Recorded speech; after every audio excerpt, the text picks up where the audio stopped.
মুসলমানদের কামান নাই, মুসলমানদের মিসাইল নাই, মুসলমানদের যুদ্ধ করার মতো বারুদ নাই।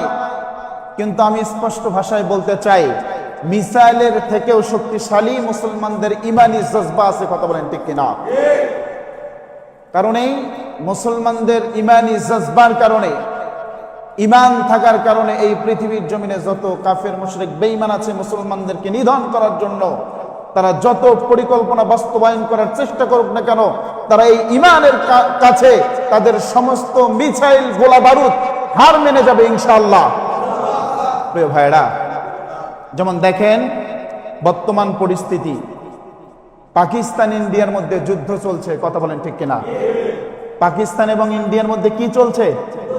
যুদ্ধ চলছে। আমরা বলি পাকিস্তান এবং ইন্ডিয়ার মধ্যে যে যুদ্ধ শুরু হয়েছে, আমরা বাংলাদেশের মানুষ, আমরা মনে হয় খুব সুখে থাকবো, আমরা মনে হয় খুব শান্তিতে থাকবো, তাই না?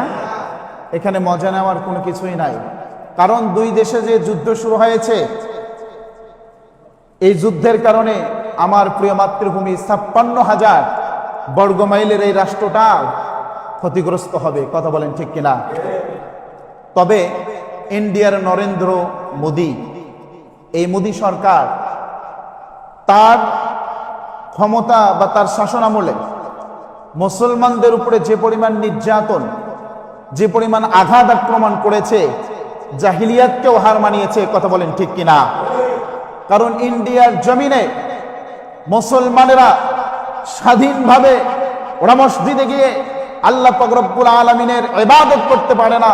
ওরা মসজিদে, মুসলমানেরা যখন ইবাদত করার জন্য মসজিদে যায়, মোদির ওই জারদ সন্তানেরা মুসলমানদের উপরে ওরা জুলুম নির্যাতন চালায়। শুধু তাই নয়, আমরা বলি ইন্ডিয়া অর্থাৎ ভারত আমাদের কখনো বন্ধু হতে পারে।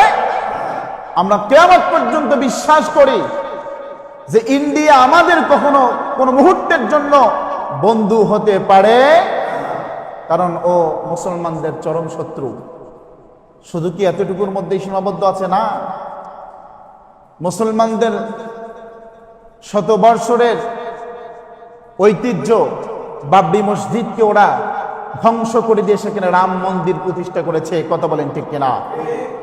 প্রিয় ভাইরা, রাম মন্দির প্রতিষ্ঠা করেছো, শুধু এটার মধ্যে তারা ক্ষান্ত নাই। এখন প্রত্যেকটা মসজিদের মুসল্লিদের উপর আঘাত করা হচ্ছে, আক্রমণ করা হচ্ছে, জুলুম নির্যাতন করা হচ্ছে। শুধু তাই নয়, মসজিদে গিয়ে গিয়ে তারা গান বাদ্য বাজাচ্ছে আর মুসলমানদেরকে ইবাদতের মধ্যে বাধা সৃষ্টি করতেছে। কথা বলেন ঠিক কিনা? প্রিয় ভাইরা, শুধু এখানেই ক্ষান্ত নয়, ওরা মুসলমানদের সামনে মুসলমানের ছোট্ট ছোট্ট মাদ্রাসা পড়ুয়া সন্তানরা, যাদের মুখে কোরআন এবং সুন্নাহর বাণী, ওই সমস্ত ছোট্ট ছোট্ট সন্তানদেরকে ধরে তাদেরকে জোরপূর্বক ভাবে তাদের মুখ থেকে রাম শ্রীরামের নাম উচ্চারণ করার জন্য বাধ্য করতেছে। কথা বলেন ঠিক কিনা?